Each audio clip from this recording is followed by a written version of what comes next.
Mystery House.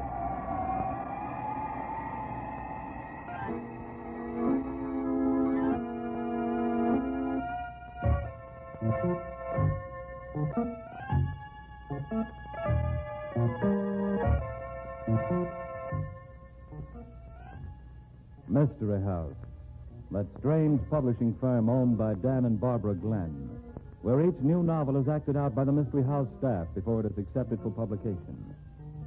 Mystery House.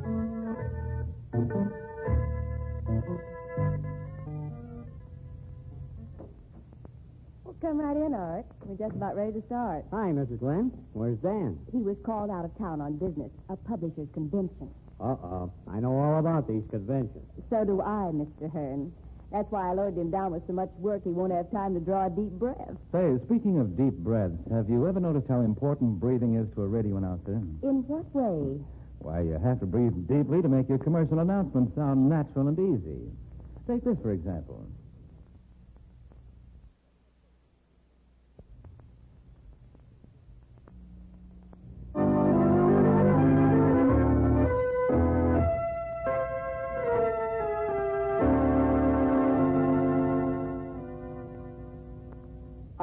Everybody in your places.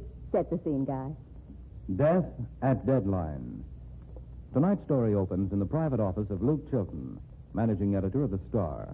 One of his reporters, Pamela Carter, enters to announce an unwelcome caller.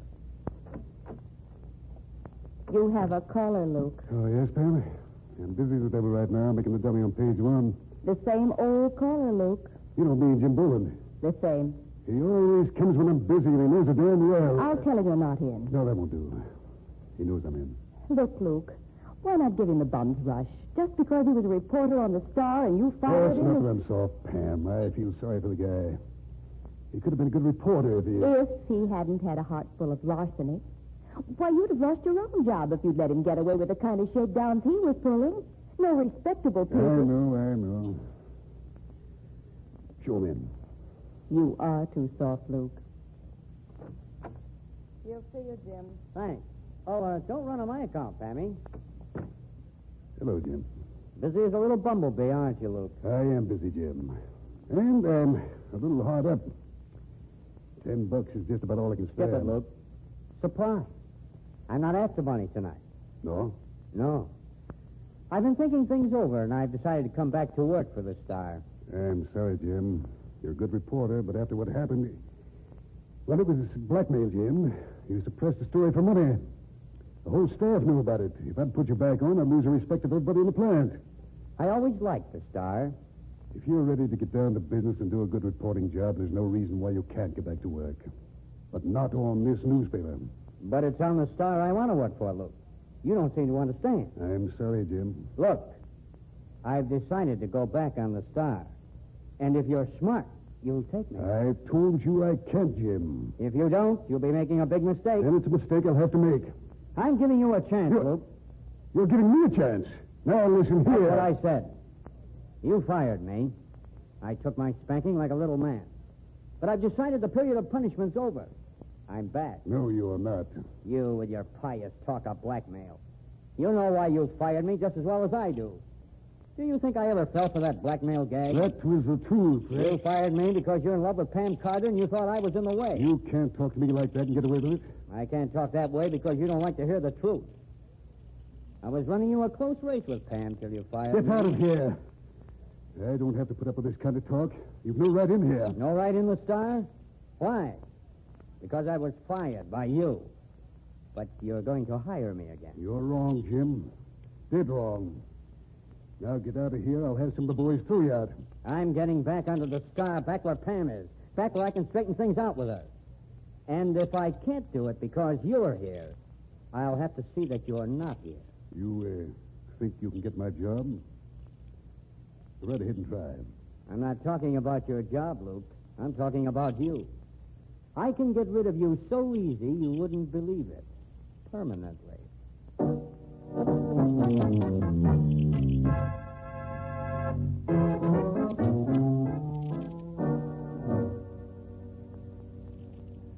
Well, another day, another dollar. I'm heading for home and a little shut-eye. I'll buy a cup of coffee if you'll wait for me. No, thanks. I need to sleep. You stick around here till the first edition's off the press, and that means another half hour killed. In the words of the old song, I'm tired and I want to go to bed. Well, don't say I didn't offer. Good night, Pam. Good night, Lou. Oh, by the way, did Jim Boland make another touch? No. This time he demanded his job back. Demanded his job back? Yeah. Why, he must be crazy. Made all kinds of threats. I don't see why you put up with him. Well, see you tomorrow. Right, Pam.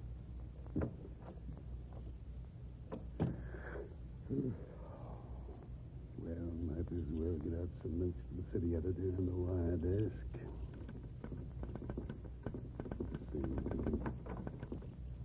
Yeah.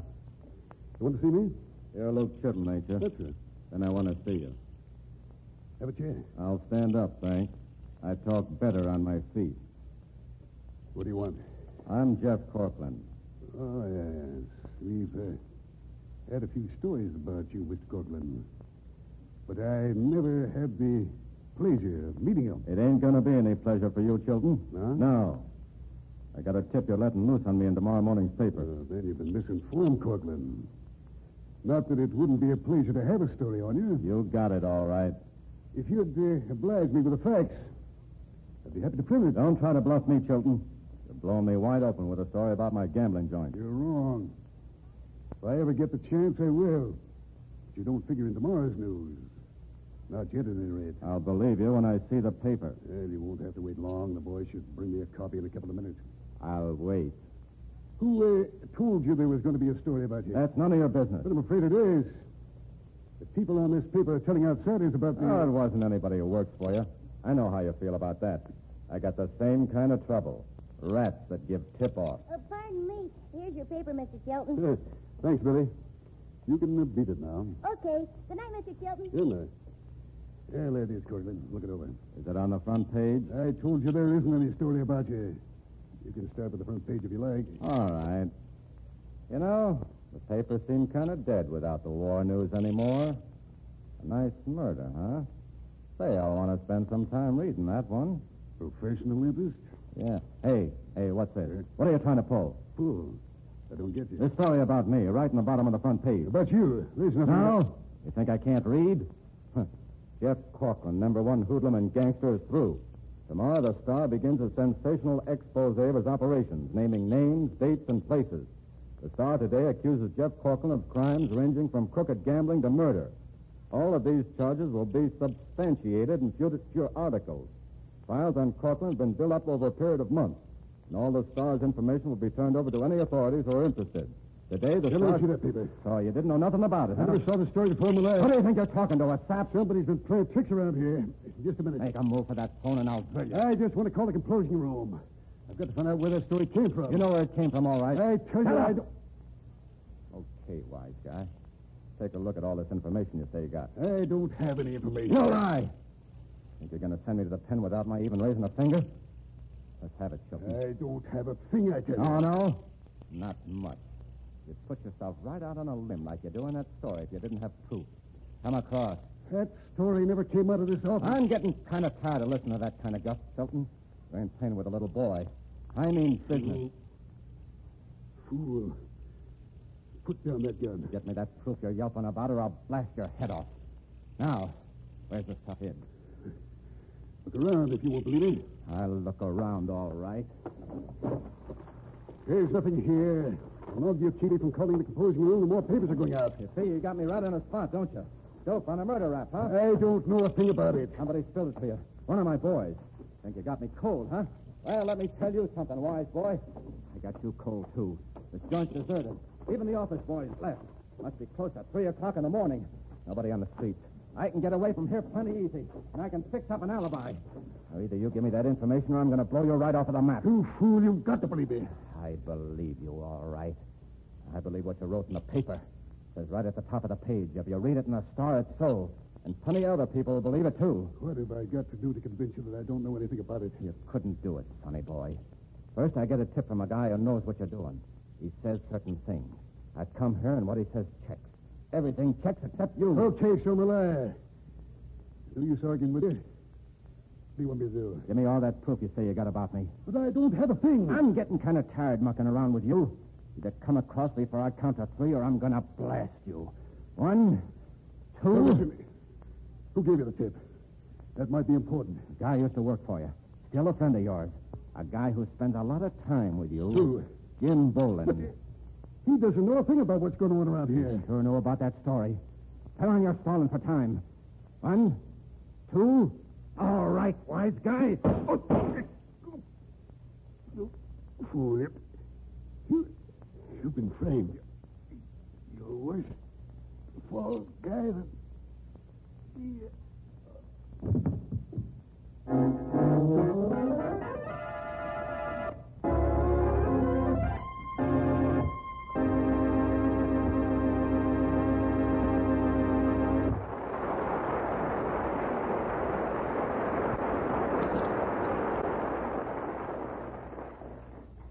How does Jim Boland, the ex-reporter, figure in this murder? And what good will it do him if it does him any good? We'll find out in the second act of tonight's story. Meanwhile, here's a message from our sponsor.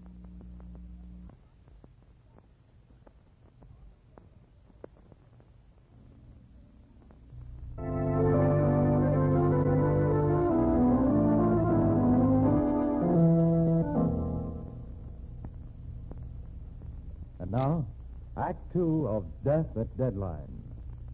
Jeff Corcoran has made a frenzied search of Luke Chilton's office without finding any evidence of his crimes. He's just getting ready to leave. Jim Boland. Yeah. Where do you think you're going, Corcoran? You ain't big enough to stop me, Boland. I wouldn't reach for your gun if I were you, Corcoran. I won't hesitate to kill you, and you're covered before you even get started. You dirty, you rat. You was the guy who tipped me off. Sure. Sure, I was the one. And I knew what you'd do, too. What's the big idea? You thought I was working with you, didn't you, Corcoran? Well, I wasn't. I'll take your gun, if you don't mind. No. I said I'll take it. Thanks. You tipped me off in a story. You told me how long to wait before I came up here so I'd get to talk to Chilton alone. Now you're trying to turn me in. What's it all about? Maybe I'll tell you sometime, Corcoran. Right now, I think I'd better call the police.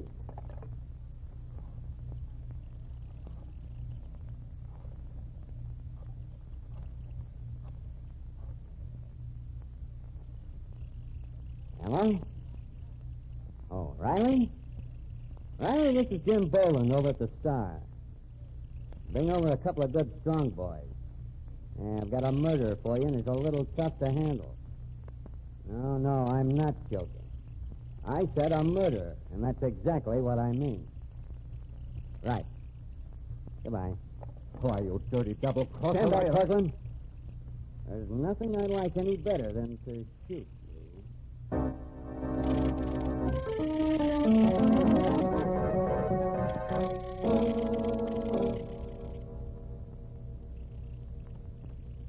You mean you were working on the Star all this time?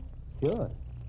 You know, Luke had an idea that no reporter could get the goods on Corcoran because the hoods had every newspaper man in town spotted. So we planted that blackmail story about me, and I got fired. At least that's what everybody thought. But you really were fired. You mean I was taken off the payroll? Sure. Luke was afraid there would be some leaks in the office, so he really did it up brown. That's why I came in to borrow money from him so often. He was giving me the full amount of my check every week, and then he was going to get the money back from the paper once we broke with the story. But he seemed so convincing. I really thought... I know. Yeah, good old Luke. He could put on a good act when he had to. But he didn't even tell me. Pam, honey, that was one thing he really felt bad about. Not being able to tell me? No, about making me look bad to you. He figured he'd sort of broken things up between us. Said the first thing he was going to do after the story broke was square me with you. But Luke and I were in love with each other. We were going to get married. That bothered him, too, honey. He said he was afraid you'd fallen for him and that, well, he just wasn't the marrying kind. But that's not true. Try not to be sordid, Pammy. He was putting on a show to get a whale of a big story. He was a newspaper man. But what happened to the story? What happened to all the information about Corcoran? The documents and things. Corcoran got him, of course. But the cops can't figure out how he got him out of the place unless he had one of his boys with him and sent him out before he got loose. Oh, Officer Riley. Hi, Riley. Corcoran broke him down and told you where he gets the papers yet? No, but he's done better than that. He's confessed to another murder. Another murder? The foreman of the Star composing room, Lou Herman Schultz. It seems kind of funny, Schultz leaving that note that had been called out of town right when the murder was taking place. But why would he kill the composing room foreman? Yeah. He says he went to this Schultz and asked him to keep the story out of the paper. Schultz wouldn't do it. So he got him outside and killed him. He was planning on going back into the composing room then and taking the story out himself. But he didn't know how to unlock the page for him. Did he tell you where the body is? No, worse luck. That's what's burning me up. He tells us he's killed this Schultz, and then he sits and laughs at us and says it's up to us to find the body. And we can't do nothing about it till we find the cop. That's right. You can't, can you?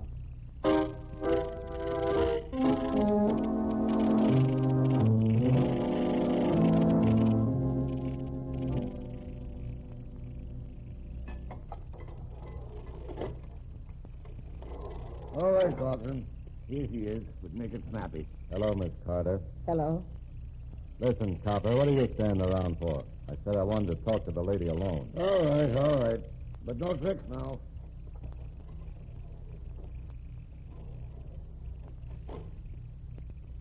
Well, Mr. Corcoran? Is that gag of yours about my killing the composing room foreman working? Right.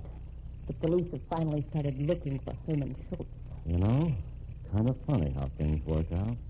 What do you mean? Why, here you are hating me for killing your sweetheart and wanting revenge. And I hate Jim Bolin and want revenge. And the only way we can both get what we want is by working together. Somehow, Mr. Corcoran, I don't hate you as much as I did at first. You believe my story about what happened, huh? I know it's true.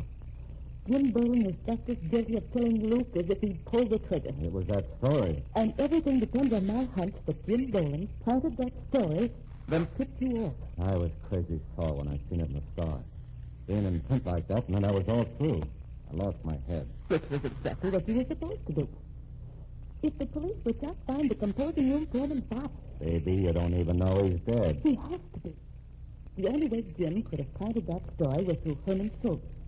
And he couldn't just let him Schultz live. The guy left a note saying he was going away. But the note was typewritten. Bolin's sillier than me, but you can't touch him. If we could just find the body. There may not even be a body. There is. Somewhere. Corcoran, I just got to make Jim Bolin pay for killing Luke. Sure like to help you with that job. I'll get Jim Bolin. Somehow.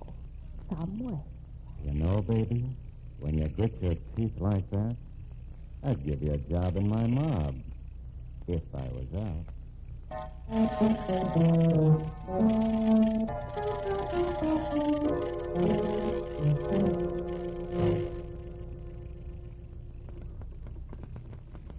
There. Well, all through for tonight, Sam. Going home? No, and I wish you'd stay a few minutes, Jim. Why? I just called Officer Riley. What for? I got some new evidence on Luke's murder. Look, honey, I wish you'd forget that murder business. It's all settled. They got Corcoran cold. What more do you want? There's still Herman Schultz. You know something? I don't believe Schultz is even dead. I think Corcoran used his disappearance to mess things up. He knows they won't go to trial till they find Schultz's body. That's a very interesting theory, which shows you don't know the facts. What do you mean? You'll see. Oh, there's Riley now. I come as fast as I could, Miss Carter. What's this all about, anyways?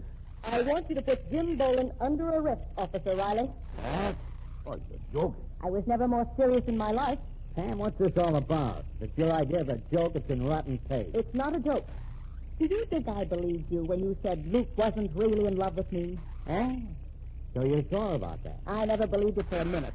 You hated Luke because he fired you. Because I left him instead of you. For a lot of reasons. You decided to kill him, but you didn't have the nerve to do it yourself. And you were much too clever for that anyway. Oh, Pam, please, don't be so melodramatic. You tipped Jeff Corcoran off that Luke was going to run an expose of Corcoran's racket. You told Corcoran to come in after the deadline, when there wouldn't be anyone else in the office. That's a beautiful story. And a true one. Then you wrote that story about Corcoran, a threat to expose his whole setup. Look, I wasn't even supposed to be working on the paper. I'd have had fun getting a story published, wouldn't I? That's where I'm going to get you, Jim. You had to enlist Herman Schultz's aid to get that story into the Star. You told him some lie, probably that Luke had ordered it in. Once that story was locked up in the page form, you sealed Luke's death warrant. That's a nice theory, Pam, but you don't have an ounce of proof for it. That's right, Miss Carter. You got to be careful about making such accusations. Oh, I don't mind, Riley. Please, But I do have proof. I got the original copy of that Corcoran news story, and it wasn't typed on Luke's typewriter. Is that right now? Which doesn't prove much either, does it? I had a friend of mine broke into your apartment, Jim. The type on your typewriter checks with the typing in the story. So what? So what? It means that you wrote this story. Well, what if it does? You killed Luke. You got Corcoran to come in to see him. You timed it so he'd get there just before the paper came out with that story. What if I did? You can't hang a thing on me. I'm legally in the clear. Jeff Corcoran admitted killing his children. He did it. There's no argument there. You can't do a thing to me. That's what I wanted to hear you say, Jim. You contemptible... Luke had it coming to him, but I didn't kill him. You think you're awfully clever, don't you? Clever enough so that I wasn't going to involve myself in murder, and I didn't. I got what I wanted without taking any risk. You're forgetting one thing, Jim. One awfully important thing. I didn't forget anything. You're forgetting the murder of Herman Schultz. Remember? But he wasn't murdered. Oh, yes, he was. Corcoran confessed to that one, too. Corcoran lies. He's using that as a stall to... Oh, hello, Joe. Got the first edition for us? Yes, Miss Carter, right here. Thanks. Herman Schultz isn't dead. No? Take a look at the front page of the Star, Jim. Let me see. Police found body of Star foreman. The body of Herman Schultz, Star composing room foreman, was found late last night by the police, a bullet in his temple. The police were baffled by the fact that the bullet was not from the gun of Jeff Corcoran, who had previously confessed to the murder. That puts a different light on things now. You was holding a gun on Corcoran when you called me over here to get him. I'd like to be taking a look at that gun, Boland. Maybe the ballistics department would be interested, too. It's a frame-up. I didn't kill Herman I'd Schultz. like to see that gun, Boland. Better let him have it, Jim. No, you're framing me. You did this to me, Pam. You did it. That's right, Jim. Blame everyone but yourself. Hand over that gun, Boland. All right. Sure, I'll give it to you. I'll give it. Try shooting at me, will you? Why, you dirty... Oh, yeah. I didn't kill him. I didn't kill anybody. Well, I had to do it. And I had to check his revolver against the body. You know, it's funny they didn't tell me over at the station about finding that body with me working on a case like I've been. There isn't anybody, Riley. What? Nobody? But it says right here in the paper. I know. That's the second time lately the paper's had a phony story. I thought there was a body, and I was hunting for it. I discovered that Jim had paid Herman Schultz to put that story about Corcoran in the paper. Paid him plenty. Schultz was hiding in Jim's apartment till this thing blew over.